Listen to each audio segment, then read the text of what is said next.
11:55 से लेकर रात के 3 बजे तक कंप्यूटर लैब में रखे हुए कंप्यूटर्स अपने आप ऑन ऑफ हो रहे थे। उस सीसीटीवी फुटेज को देख के ऐसा लग रहा था कि कोई इंसान एक्चुअली उन कंप्यूटर्स पे काम कर रहा है और बीच बीच में ब्रेक ले रहा है, और ब्रेक लेते टाइम वो इंसान उन कंप्यूटर्स को ऑफ कर रहा है। लेकिन इतनी रात को तो कोर्ट कॉम्प्लेक्स में कोई भी नहीं होता, तो ये कंप्यूटर्स अपने आप ऑन ऑफ कैसे हो रहे थे? और साथ ही साथ वहां की लाइब्रेरी में भी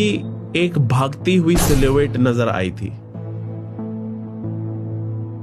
और सीसीटीवी में सबसे क्लियरली पता है क्या दिख रहा था? एक स्पिरिट। ऐसा लग रहा था कि एक आत्मा का उस जगह पे आना जाना चलता रहता है, क्योंकि सीसीटीवी में क्लियरली नजर आ रहा था कि एक स्पिरिट जो है वो उसी कोर्ट कॉम्प्लेक्स में घूम रही है। ये सारी चीजें और भी ज्यादा सीरियस हो गई जब 2014 में ये सारी सीसीटीवी फुटेज के बारे में लोगों को पता चला। सो इन ऑर्डर टू अंडरस्टैंड कि क्या सच में कोरोडोमा कोर्ट कॉम्प्लेक्स के अंदर कोई स्पिरिट है या नहीं, गौरव और उनकी आईपीएस टीम के कुछ मेंबर्स ने कोरोडोमा कोर्ट कॉम्प्लेक्स में रात के समय पे इन्वेस्टिगेशन शुरू कर दी। और उनका ये प्लान था कि वो रात को पूरे कोर्ट कॉम्प्लेक्स को सर्च करेंगे, इन्वेस्टिगेट करेंगे, और उनका यही प्लान था कि वो पूरी रात उस कोर्ट कॉम्प्लेक्स में निकालेंगे। इन्वेस्टिगेशन की पहली रात पे वो उस कोर्ट कॉम्प्लेक्स के सिक्योरिटी गार्ड त्यागी से बात करने की कोशिश करते हैं कि क्या त्यागी सर, आपने कुछ देखा है यहाँ पे? क्या आपने कभी कोई स्पिरिट महसूस करी है यहाँ पे, या फिर आपने कभी ऐसा महसूस करा है कि कोई तो इंसान यहाँ पे कोर्ट कॉम्प्लेक्स में घूम रहा है, जबकि रात के टाइम इस पूरे कोर्ट कॉम्प्लेक्स में कोई भी नहीं होता?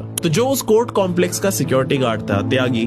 उसने ये बताया कि उसने कई बार जो मेन गेट था उस पे जो ताला लगा हुआ होता था, उसने कई बार ऐसी आवाजें सुनी थी कि कोई तो उस ताले को जोर जोर से बजा रहा है। बाय दैट आई मीन कि कोई तो उस ताले को पकड़ के जोर जोर से गेट पे मार रहा है, जैसे कि कोई उस ताले को खोलना चाह रहा हो। त्यागी ने ये भी देखा था कि रात के 11 या 12 बजे के आसपास उसने कंप्यूटर रूम में किसी तो लॉयर को कंप्यूटर पे काम करते हुए देखा था, और वो उस लॉयर को देख के थोड़ा सा डर गया था, क्योंकि कोर्ट रूम तो शाम को ही बंद हो जाता है। तो जब त्यागी ने उस लॉयर को देखा था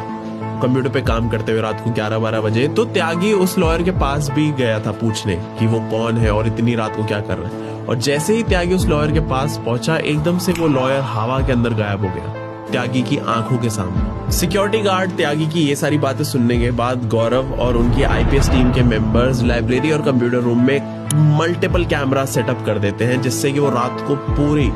एरिया को रिकॉर्ड कर सके। जब सुबह सुबह वो सारी रिकॉर्डिंग्स को रिव्यू करते हैं तो वो देखते हैं कि लाइब्रेरी के पास अराउंड रात को 1 बजे एक वाइट शैडो घूम रही थी, और उन्होंने खुद अपने ही कैमरा से खींची हुई फुटेज देखी जिसके अंदर उन्हें दिख रहा था कि